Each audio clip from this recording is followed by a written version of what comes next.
Hello everyone, this is Dr. John here, and today we're going to go into the emotional aspects of pneumonia and bronchitis. And they're similar but a little different. So let's start with pneumonia. Now pneumonia, there's sometimes a fear of death or not wanting to die, so that creating that fear of death, as well as that perspective that may amplify a thing that may feel like death is on the horizon when it may not even be even close. Whether someone's just going to surgery, and yes, sometimes accidents happen, but that big fear of death that can be preceding aspects of pneumonia. And also, as we're going through this, I want you to listen to this as well, to recognize that sometimes this can be generational, of epigenetics going cellular and passing on those cellular memory of someone else's pneumonia emotions or fear of death and stuff like that. Now, another aspect of a pneumonia is fear of someone invading or stealing one's territory. Now, that can be territory can be a romantic partner, can be a home, can be a job, can be a child. It can be a lot of things that when we think about territory, it's a lot of different aspects of something that we feel that we possess in some way. It can be also an emotional shock of losing something that's important to you. And again, it's another aspect of territory. Now, recognize when there's that shock. We don't even know how to deal with some of that emotion that is being stirred up because it's a trauma response. Now, recognize if we don't identify those emotions, they can build up and we just don't realize that's going on. Now, emotions can be connected to the element of water, and water is fluid.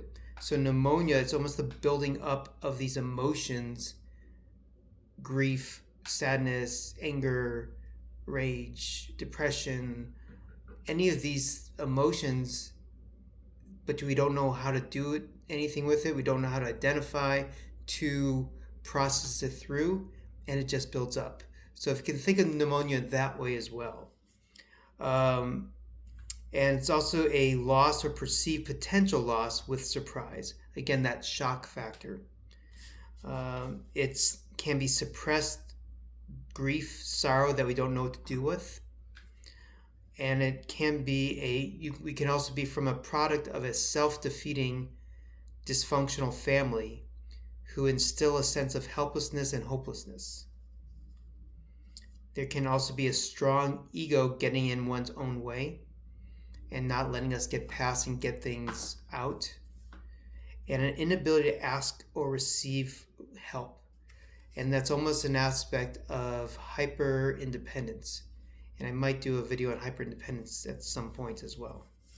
And the last thing about pneumonia is feeling stifled by overclosed or dominating relationships, feeling overwhelmed and restricted. So if you can think about the lungs feeling restricted, all these things, and you can feel that pressure on the chest with all these emotions that we can't get out.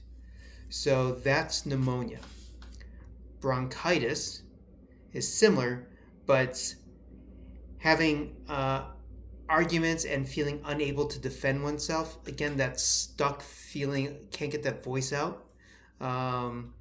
And living in a conflicting, suffocating family environment and unable to verbalize one's feelings. Again, can't get it out. Bronchitis, that cough, just feeling tough, trying to get it out, but can't really get it out. Falling into that internal state of exhaustion, feeling the need to expel an intruder from territory. And like we talked about territory, it can be someone encroaching on your environment, your relationships, your community, your family, your job, your role in life that you see yourself as, and not being able to get that person or that idea or that concept out. Feeling very unsettled and feel like one will be betrayed. And inability to get grief, anger, rage, depression, feelings off one's chest. So those are the emotional aspects for pneumonia and bronchitis. And hope that helps some of you. If you have any questions or comments, please leave below. And hope everyone has a blessed day.